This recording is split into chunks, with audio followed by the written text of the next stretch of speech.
My people, una well done. My name na Dr. Toyin.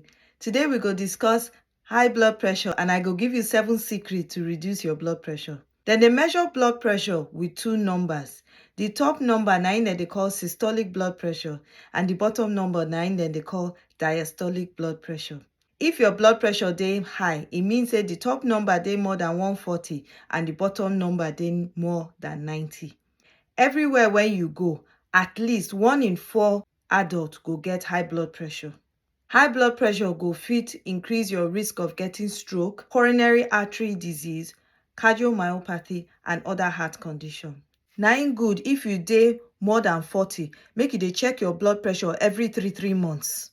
Make I give you those 7 secrets to reduce your blood pressure.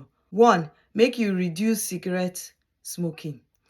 After you don smoke cigarette, your blood pressure go increase for 15 minutes. If you dey smoke cigarette every time, your blood pressure go continue to high.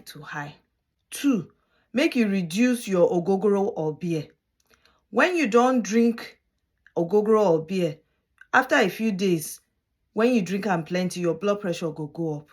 But if you stop to drink am, within a few days, the blood pressure go go down too. 3, if to say you fat or wetin oyibo dey call obese, your blood pressure go go up.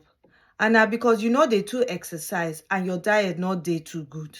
If you try to reduce your weight even by 1 kilogram, your blood pressure go reduce too. 4, make you try to dey exercise. This one dey reduce blood pressure because your weight go reduce and also this exercise go also make the blood pressure go down. 5, make you dey reduce how much salt you dey take. They don recommend say make you take less than half a teaspoon of salt every day. 6, if you get condition when get insulin resistance like diabetes, that one go fit increase your chance of getting high blood pressure. So if you get diabetes, make you try reduce am. 7, if you dey take medicine when they dissolve inside water, this medicine dey contain plenty sodium and this sodium go make your blood pressure go high. So make you dey careful if you dey take this medicine every time.